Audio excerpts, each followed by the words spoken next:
शक्ति संस्कृति झीलों की नगरी से आप सभी को प्यार भरा नमस्कार। दोस्तों, मैं गोविंद लाल और पत्रकार यूट्यूबर। आज मैं पहली बार 44 साल में मेरे जन्म के आज मैं जल जुलनी एकादशी आज मैं अपने पैतृक जिले नगर में मनाने वाला हूं। हर साल मैं राजसमंद चला जाता था, छोटा था तब मैया के साथ चला जाता था।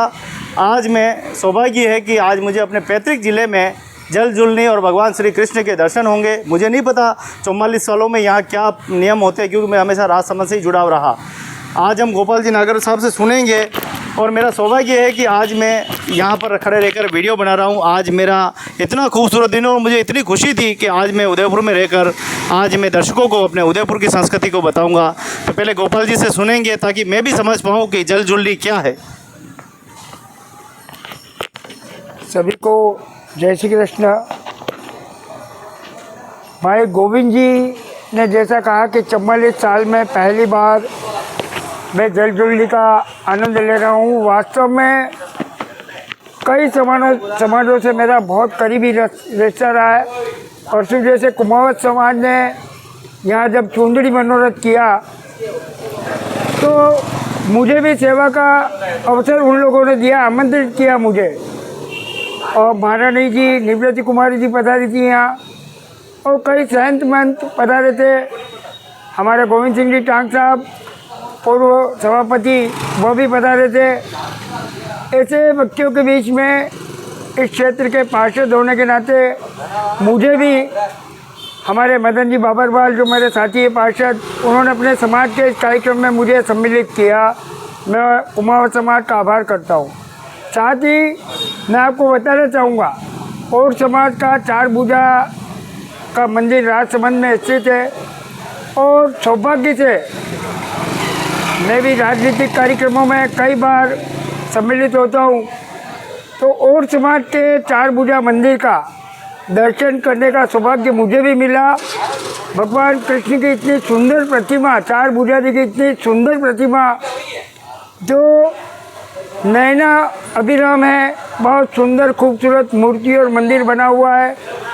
और समाज के सारे लोग, चाहे बहन बेटियां, माता बहनें और छोटे छोटे बच्चे भी, वहाँ जल जुलनी का और समाज का बहुत बड़ा कार्यक्रम आयोजित होता है। जैसा भाई गोविंद जी ने बताया, तो सारे समाज के लोग राजसमंद में प्रभु के दर्शन करने और समाज के लोग जाते हैं। और गोविंद जी भी अपनी माता के साथ, तो मेरा इनका बहुत पुराना संबंध इनके पिताजी से, माताजी से, बड़े भाई से, सभी से रहा। और गोविंद जी एक ऐसे समाज से आते हैं जहाँ पढ़ाई शून्य थी, लेकिन आज मैं गर्व के साथ कह सकता हूँ कि मेरे एक भाई ने ग्रेजुएशन किया और उसके साथ साथ इतना सोशल वर्क करके अपने समाज को तो आगे लाए, अन्य समाज के लोगों को भी आगे लाए। आज इन्होंने कहा 44 साल बाद, उम्र के 44 पड़ाव पूरे करने के बाद पहली बार रामरेवाड़ी के आयोजन का दर्शन करने का मुझे भी सौभाग्य मिलेगा। मुझे बहुत अच्छा लग रहा है कि इन्होंने आज ये दिन चुना। भगवान इंद्रदेव मेहरबान है। और झीलों में जब नया पानी आता है, हमारे बुजुर्गों ने, हमारे पूर्वजों ने एक परंपरा, एक संस्कृति बनाई कि सबसे पहले जल प्रभु को अर्पण, क्योंकि जल ही जीवन है। तो जहाँ जहाँ भी, चाहे आप सावरा जी में देखेंगे, चाहे 4 भुजा जी में देखेंगे, नए जल में ठाकुर जी को स्नान करवाया जाता है। वो लाइन भी है, तेरा तुझको अर्पण क्या लागे मेरा। बिल्कुल सत्य गोविंद भाई, तेरा तुझको अर्पण क्या लागे मेरा। आज वही इस कलयुग में हमें एक नई सीख देता है, क्योंकि कली काल है और इसमें जितने पापाचार बढ़ सकते हैं बढ़ रहे हैं। लेकिन आज हमारी झीलें, हमारा जल जो इंद्रदेव की कृपा से मिलता है, बिल्कुल शुद्ध और स्वच्छ मिल रहा है। प्रकृति का पालन जल, पृथ्वी, वायु, सूर्य, चंद्र, ये 5 तत्व कर रहे हैं। तो आज शाम को यहाँ सबसे पहले हमारे क्षेत्र का सबसे बड़ा मंदिर जगदीश मंदिर, जहाँ से 3 बजे विमान में विराट कर ठाकुर जी लवाजमे के साथ पधारेंगे और नौजवानों का उत्साह देखने काबिल होगा उसमें। उसके साथ अलग अलग मंदिरों से अलग अलग समाजों की झांकियाँ, चाहे स्वर्णकार समाज हो, चाहे खत्री समाज हो, चाहे सालवी समाज हो, चाहे अन्य समाज, ये सारे लोग, ब्राह्मण समाज, सन्नाटी समाज, गुजरगोर समाज, ऐसे मेघवाल समाज, इन सभी के विमान मेरे उम्र के पड़ाव तक मैं देख रहा हूँ यहाँ आ रहे हैं। हरिजन समाज भी अपना मंदिर का विमान लेके पधारते हैं। उन सबका स्वागत हम लोग करते हैं। और गणगौर घाट और गढ़े देवरा के युवा इस झील में आज तो एनडीआरएफ भी बन चुकी है, लेकिन बरसों से मैं भी किसी टाइम में गणगौर पे और रामरेवाड़ी पे झीलों में कूद के केवल ये कार्य करता था, कोई डूबे नहीं। तो पानी में तैरते हुए आपको मिलेंगे यहाँ के नौजवान, 10 से 15 की टीम है। हमारे दिलीप जी, सोहन सिंह जी, और इस वक्त एक नाम लेना नहीं भूलूंगा, MP पंवार, जो बहुत अच्छा तैराक था हमारा साथी, जिसको हमने खो दिया।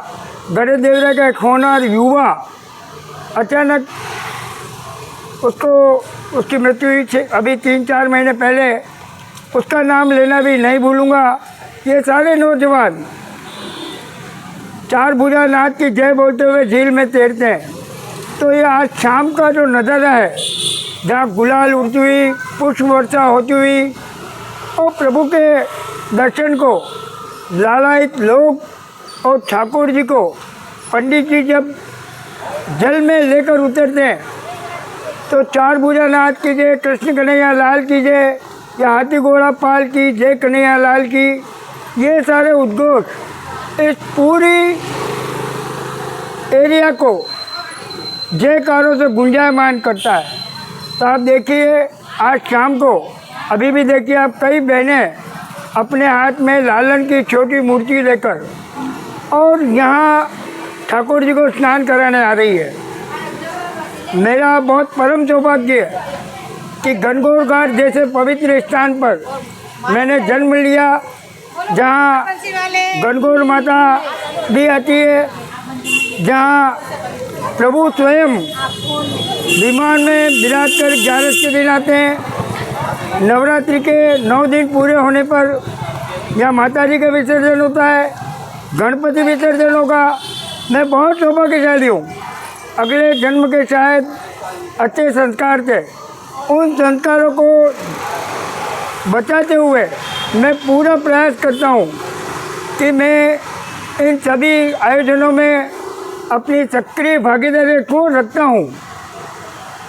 सजगता और सेवा और समर्पण, ये भाव रखते हुए इन सारे उत्सव का बहुत आनंद लेता हूँ।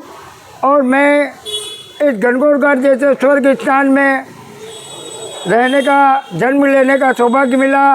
मैं प्रभु श्रीनाथ जी का और सारे देवी देवताओं का आभार व्यक्त करता हूँ। जय हिंद, जय भारत। बहुत बहुत धन्यवाद गोपाल जी नागर साहब। ज़िंदगी के 43 साल गुजर गए और 22 सितंबर को मेरा जन्मदिन है और मेरा सौभाग्य है कि इसी सितंबर में ये जल जुलने का जो अवसर आता है। न जाने ईश्वर की क्या कृपा है मुझ पे कि आज मैं अपने पैतृक, अपने जन्मभूमि, अपनी कर्म भूमि में आज ये वीडियो भी बना रहा हूँ और यहाँ मौजूद हूँ। हर साल मुझे भगवान श्री कृष्ण राजसमंद बुला लेते जहाँ समाज के जुड़ा, लेकिन मैंने अपने कर्तव्य को पूरी निष्ठा के साथ किया। जहाँ 10 लोग जाते थे, 20 लोग जाते थे, आज वहाँ हज़ारों लोग जाने लगे। ये गोपाल जी भाई साहब ने बता ही दिया, मेरी कोई बड़ी बात नहीं है। मैं सिर्फ जागरूकता अभियान चलाता हूँ, लोगों के व्यक्तित्व को जगाने का काम है जो बड़ी कुशलता के साथ कर रहा हूँ। कहते हैं कि खुद को कर बुलंद इतना कि ईश्वर भी पूछे कि तेरी रजा क्या है। आज सौभाग्य की बात यह है जल जुलनी भी है, गणेश उत्सव भी चल रहा है और साथ साथ मुस्लिम भाइयों का कार्यक्रम भी चल रहा है। मतलब ये देखिए, ये धर्म और पुण्य की नगरी, ये पूरा देश हमारा भारतीय संस्कृति में किस प्रकार से पिरोया हुआ है। यहाँ सभी समाज, सभी धर्म, सब एक साथ रहते हैं। ऐसा आदर्श भारत सिर्फ और सिर्फ भारत जैसा देश ही हो सकता है, जहाँ कहते हैं कि मज़हब नहीं सिखाता आपस में बैर करना, हिंदी है हम वतन के हिंदुस्तान हमारा। ऐसा खूबसूरत देश है। आओ सभी मिलकर इस देश को और खुशहाली की ओर ले जाएं और उन्नति की ओर ले जाएं और हम स्वच्छ भारत की पालना करें। सबसे पहले हमें झील और कचरा मुक्त करना है इस देश को, जिससे कि आने वाला समय बीमारियों से मुक्त हो सकें और हम इस संस्कृति और प्रकृति की रक्षा कर सकें। आप सभी का बहुत बहुत धन्यवाद। गोपाल जी का, भाई साहब का, विशेष करके इतनी उम्र में भी जिस प्रकार से आप प्रकृति प्रेमी, मनुष्य प्रेमी, जीव जंतु प्रेमी, आपको क्या कहें। आप हमारे, मुझे लगता है कि आप हमारे ब्रांड हो, प्रेरणा स्रोत हो। आपको कोटि कोटि धन्यवाद करते हैं चैनल की ओर से। धन्यवाद।